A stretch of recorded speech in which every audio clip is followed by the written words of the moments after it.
नमस्कार, मैं हूँ आपके साथ कंचन मिश्रा। अपडेट मीडिया 24x7 में आप सभी का स्वागत है। अपडेट मीडिया 24x7 के समस्त परिवार की ओर से आप सभी को गणतंत्र दिवस की बहुत बहुत शुभकामनाएं। यह दिन हमारे देश की स्वतंत्रता, समानता और भाईचारे का प्रतीक है। 26 जनवरी 1950 को हमारा संविधान लागू हुआ था, जिसने हमें लोकतंत्र में अपने अधिकारों और कर्तव्यों का बोध कराया। हमें गर्व है कि हमारे संविधान ने हर नागरिक को समानता, स्वतंत्रता और न्याय का अधिकार दिया है। यह दिन भारत के संविधान लागू होने की याद में मनाया जाता है। भारत का संविधान 26 जनवरी 1950 को लागू हुआ था। इस दिन दिल्ली के राजपथ पर परेड और झांकियां निकाली जाती हैं। भारत के राष्ट्रपति तिरंगा फहराते हैं और 21 तोपों की सलामी दी जाती है। आओ झुककर सलाम करें उन्हें जिनके हिस्से में ये मुकाम आता है। खुशनसीब होता है वो खून जो देश के काम आता है। ना पूछो जमाने से कि क्या हमारी कहानी है, हमारी पहचान तो बस इतनी है कि हम सब हिंदुस्तानी हैं। ना जियो धर्म के नाम पर, ना मरो धर्म के नाम पर, इंसानियत ही है धर्म वतन का, बस जियो वतन के नाम पर। एक बार फिर से आप सभी को अपडेट मीडिया 24x7 के समस्त परिवार की ओर से गणतंत्र दिवस की बहुत। भारत का गणतंत्र दिवस 26 जनवरी को क्यों मनाया जाता है? जैसा कि आप जानते हैं कि गणतंत्र दिवस हमारा राष्ट्रीय पर्व है जो 26 जनवरी को मनाया जाता है। हर साल गणतंत्र दिवस के दिन भव्य परेड का योजना बनाया जाता है जो इंडिया गेट से राष्ट्रपति भवन तक होता है। इस परेड के दौरान थल सेना, वायुसेना और नौसेना के जवान शामिल होते हैं। इस परेड के दौरान तीन सेनाओं के प्रमुख राष्ट्रपति को सलामी देते हैं। यही नहीं, इस दिन तीन सेनाएं आधुनिक हथियारों का प्रदर्शन भी करती हैं जो राष्ट्रीय शक्ति का प्रतीक है। लेकिन आप जानते हैं कि गणतंत्र दिवस 26 जनवरी को ही क्यों मनाया जाता है? दरअसल 1950 ईस्वी में मुझे भारत सरकार अधिनियम को हटाकर भारत का संविधान लागू किया गया था। संविधान को लागू करने के लिए 26 जनवरी का दिन इसलिए चुना गया क्योंकि साल 1929 में दिसंबर में लाहौर में भारतीय राष्ट्रीय कांग्रेस का अधिवेशन पंडित जवाहरलाल नेहरू की अध्यक्षता में हुआ था। इस अधिवेशन में प्रस्ताव पारित कर इस बात की घोषणा की गई कि यदि अंग्रेज सरकार द्वारा 26 जनवरी 1930 तक भारत को स्वतंत्र देश का दर्जा नहीं दिया गया तो भारत को पूर्ण रूप से स्वतंत्र देश घोषित कर दिया जाएगा। जब अंग्रेज सरकार ने कुछ नहीं किया तब कांग्रेस ने 26 जनवरी 1930 को भारत को पूर्ण स्वराज घोषित कर दिया। 26 जनवरी 1950 के दिन सुबह 10:18 पर भारत एक गणतंत्र बना। इसके 6 मिनट बाद 10:24 पे राजेंद्र प्रसाद ने भारत के पहले राष्ट्रपति के रूप में शपथ ली। इस दिन पहली बार बतौर राष्ट्रपति डॉक्टर राजेंद्र प्रसाद बग्घी पर बैठकर राष्ट्रपति भवन से निकले थे। इस दिन पहली बार भारतीय सैन्य बल की सलामी ली। पहली बार उन्हें गॉर्ड ऑफ स्वामित्व दिया गया था। गणतंत्र दिवस के दिन भारत में राष्ट्रीय अवकाश भी घोषित किया जाता है। यह हमारे देश के लिए बेहद ही खास पर्व है। साथ ही यह हमारे लिए बेहद ही गर्व का विषय है कि हमारे राष्ट्र को एक गणराज्य के रूप में स्थापित हुए 76 वर्ष पूरे हो चुके हैं। देश की संप्रभुता और एकीकरण को दर्शाने वाला यह त्योहार हर भारतीय के मन में देशभक्ति की भावना का संचार करता है। 26 जनवरी 1950 21 तोपों की सलामी के साथ तिरंगा फहराते हुए राष्ट्रपति डॉक्टर राजेंद्र प्रसाद ने स्वतंत्र भारत का स्वनिर्मित संविधान लागू किया। भारत के नए युग की शुरुआत के साक्षी देशवासियों सहित सी गोपालाचारी, जवाहरलाल नेहरू, सरदार पटेल जैसे गणमान्य बने। मात्र 3 साल पहले आजादी की सुबह देखने वाले देश ने अपना संविधान बनाकर विश्व को अपनी संप्रभुता का परिचय दिया। हालांकि ये डगर इतनी आसान नहीं थी। इतिहास के पन्नों को टटोले तो मालूम होता है कि स्वराज के साथ ही अपने संविधान, हक और हुकूम की लड़ाई बेहद चुनौती भरी थी। दरअसल अंग्रेजों की गुलामी से त्रस्त देशवासियों को प्रथम विश्व युद्ध के दौरान एक सुनहरा अवसर हाथ लगा जब ब्रिटेन की ओर से मदद की गुहार लगाई गई। भारतीयों ने सहर्ष प्रस्ताव स्वीकार किया और वर्ल्ड वॉर में ब्रिटेन के साथ खड़े नजर आए। यह उद्देश्य के साथ कि उन्हें आगे चलकर अंग्रेजों की हुकूमत से आजादी मिल जाएगी। लेकिन एक बार फिर अंग्रेज अपनी बात से पलटते नजर आए और आजादी के बदले लेकर आए भारत सरकार अधिनियम 1919। इस अधिनियम का असर ये रहा कि देश के कुछ बड़े प्रांत में दोहरी शासन प्रणाली व्यवस्था लागू हुई। इसके तहत स्वास्थ्य, शिक्षा, कृषि जैसे विषयों को भारतीय मंत्रियों के सम्मुख सौंप दिया गया था। वहीं दूसरी तरफ से सैन्य, रक्षा और विदेशी मसले जैसे अहम मुद्दे वायसराय के अधिकार क्षेत्र में रहे। इसके अनुरूप भारतीयों को यह आश्वासन दिया गया कि इस अधिनियम से पड़ने वाले प्रभावों का विषय में भविष्य में आकलन किया जाएगा। अंग्रेजों के इसी कदम ने जमीन तैयार की साइमन कमीशन की। जो साल 1928 में भारत की धरती पर दाखिल हुआ। साइमन कमीशन ने बड़े ही नाटकीय अंदाज में संवैधानिक सुधारों की समीक्षा कर अपनी रिपोर्ट तैयार की। लेकिन अब समय बदल गया है। अब देशवासी अंग्रेजों के बहकावे में नहीं आने वाले थे, क्योंकि स्वराज के साथ साथ अपने संविधान की मांग भी धीरे धीरे देशवासियों के मन में परवान चढ़ने लगी थी। साइमन कमीशन रिपोर्ट के बाद देश भर में जमकर आंदोलन हुए। इसे शांत करने के लिए ब्रिटिश सरकार ने राउंड टेबल कॉन्फ्रेंस का आयोजन किया। हालांकि देश के सभी वर्ग के नेता इसमें शामिल नहीं थे, इसलिए ये एक असफल प्रयास सिद्ध हुआ। लेकिन जहां एक तरफ ब्रिटिश हुकूमत भारतीयों के इरादों को एक बार फिर भुलाने के जद्दोजहद में लगी थी, तो वहीं दूसरी तरफ देश के वीर सपूतों ने अपने संविधान का खाका तैयार भी कर लिया था। साल 1928 में मोतीलाल नेहरू सहित 8 कांग्रेस नेताओं ने एक संविधान का मसूदा तैयार किया, जिसकी नींव 1921 में भारतीय राष्ट्रीय कांग्रेस के कराची अधिवेशन में तय की गई थी। इस तरह स्वतंत्र भारत के संविधान की रूपरेखा सजने लगी थी। समय का पहिया आगे बढ़ता गया। फिर आया गवर्नमेंट ऑफ इंडिया एक्ट 1935, जिसे हमारे संविधान का संरचनात्मक आधार कहा जाता है। दूसरे शब्दों में कहें तो यह एक फाउंडेशन बन गया, जिसके ऊपर मौजूदा संविधान की भव्य इमारत खड़ी हो गई। एक्ट 1935 भारत के लिए आज़ादी की सुगबुगाहट के साथ आया, लेकिन आज़ादी की आहट के साथ मुस्लिम लीग और कांग्रेस के बीच मतभेदों की खाई गहरी होती जा रही थी। दोनों के बीच तल्खियां इतनी बढ़ चुकी थी कि बुनियादी मुद्दों पर भी समझौते की गूंज तक नहीं रही थी। हालांकि इन सभी विवादों से आगे बढ़ते हुए भारतीय नेता अपने लक्ष्य की ओर बढ़ रहे थे। दूसरे विश्व युद्ध के दौरान 1945 में सभी पार्टियों की सहमति से संविधान का प्रारूप तैयार कर लिया गया था, जिसे सार्वभौमिक वयस्क फ्रेंचाइजी स्वतंत्रता और समानता के साथ अल्पसंख्यकों के अधिकारों की रक्षा का विशेष ध्यान रखा गया था। इसके साथ ही भारत छोड़ो आंदोलन और आजाद हिंद फौज की निर्भीकता ने अंग्रेजों ने भारत में अनंत काल तक राज करने का सपना चूर चूर कर दिया था।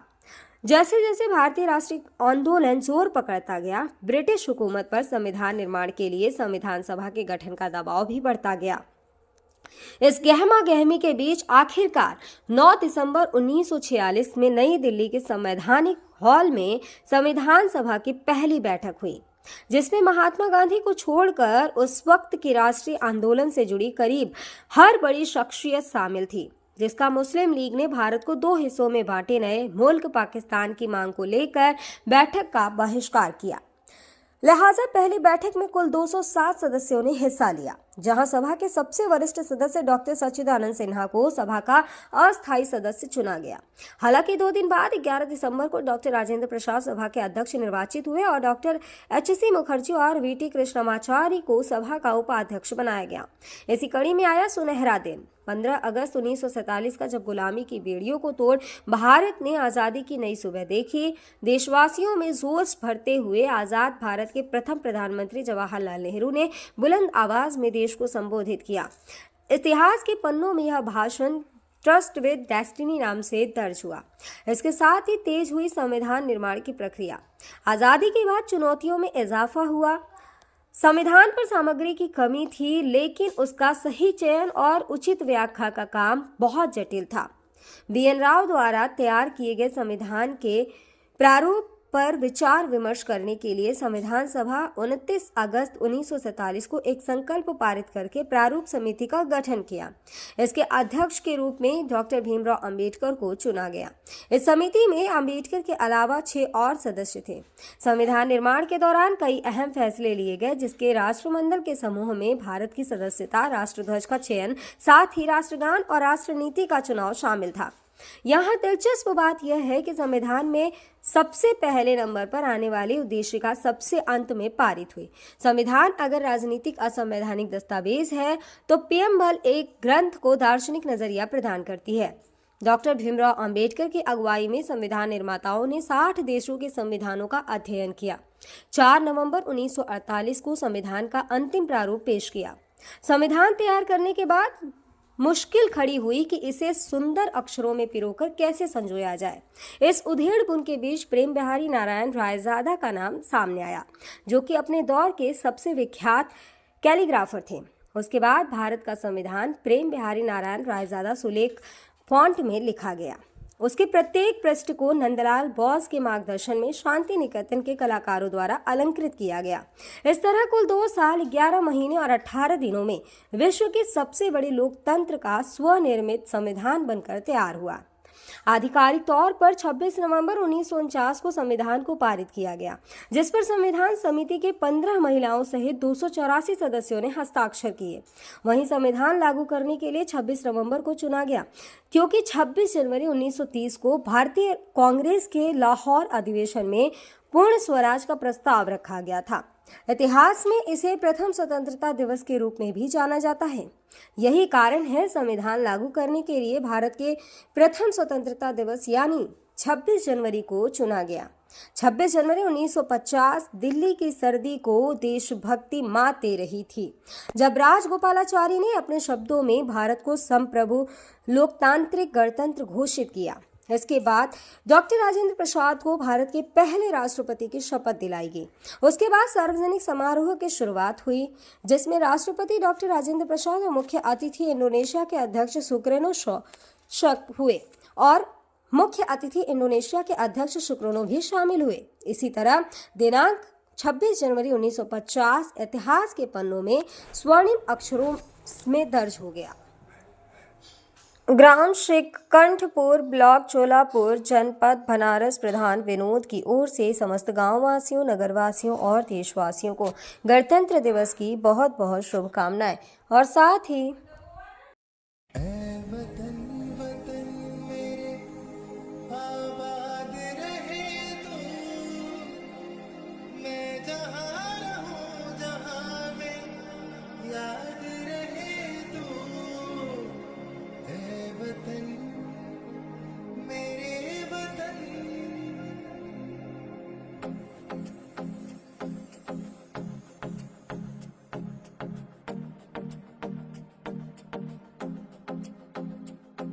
मेरा रंग दे,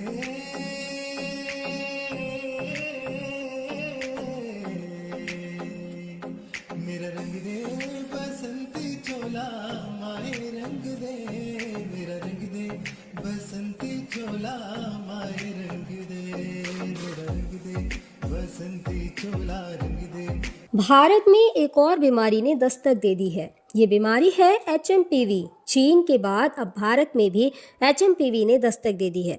भारत में HMPV के 2 केसेस मिले हैं, जिसके बाद लोगों के मन में डर और सवाल पैदा हो गए हैं। सवाल ये कि HMPV वायरस क्या है, HMPV वायरस के लक्षण क्या है, HMPV वायरस से कैसे करें बचाव, और क्या HMPV कोई नया वायरस है? अगर आपके मन में भी ये सवाल है तो यहाँ आपको हर सवाल के जवाब मिल जाएंगे। चीन में ह्यूमन मेटान्यूमो वायरस की वजह से वायरल बुखार श्वसन संक्रमण के बड़े मामले सामने आ रहे हैं। कर्नाटक में 2 मामले सामने आए हैं, जिनमें बेंगलुरु में भी 8 महीने की बच्ची में इस वायरस के संक्रमण का मामला सामने आया है। अब सवाल ये है कि आखिर HMPV क्या है? HMPV यानी ह्यूमन मेटान्यूमो वायरस एक श्वसन वायरस है जो फ्लू जैसे लक्षण पैदा करता है। अब निचले और ऊपरी श्वसन संक्रमण जैसे सर्दी का कारण बनता है। यह एक मौसमी बीमारी है जो आमतौर पर सर्दियों और शुरुआती वसंत में होती है, जो RSV यानी रेस्पिरेटरी सिंसिटियल वायरस और फ्लू के समान होते हैं। इससे बचाव के लिए HMPV आमतौर पर बच्चों में ही डिटेक्ट होता है। सभी फ्लू सैंपल में से 0.7% में HMPV होते हैं। इसके लक्षण है कि HMPV वायरस को ह्यूमन मेटान्यूमो वायरस या ह्यूमो वायरस कहते हैं, जिसके लक्षण काफ़ी हद तक सामान्य सर्दी जुकाम के समान होते हैं। सामान्य मामलों में यह खांसी या गले में घरघराहट, नाक बहने या गले में खराश का कारण बनता है। छोटे बच्चों या बुजुर्गों में HMPV का संक्रमण गंभीर हो सकता है। कमज़ोर ह्यूमन सिस्टम वाले लोगों में भी ये वायरस गंभीर बीमारी का कारण बन सकता है। कहा जा रहा है कि इस वायरस से संक्रमित मरीजों में सांस लेने में दिक्कत और फ्लू जैसे लक्षण दिखाई दे रहे हैं। इसके इलाज के लिए ज़रूरी है कि इसमें सबसे ज़रूरी होता है कि अगर आपको HMPV के होने का संदेह होता है या इस तरह के कोई लक्षण आपको नज़र आते हैं तो बिना डॉक्टर के सलाह के कोई भी एंटीवायरल दवाओं का इस्तेमाल ना करें। सांस की बीमारी से जुड़े एक्सपर्ट ने लोगों को मानव मेटान्यूमो वायरस से लड़ने के लिए एंटीवायरल दवाओं का आंख बंद कर उपयोग न करने की सलाह दी है। ऐसे में सावधानी बरतें और बिना डॉक्टर के सलाह के कोई भी दवा न लें। फिलहाल इसका कोई टीका अब तक नहीं है। इसके लक्षण जैसा हम पहले ही बता चुके हैं कि सर्दी जुकाम होते हैं। 2023 में England, Britain, Finland, Australia, Canada, America और चीन में HMPV का पता चला था।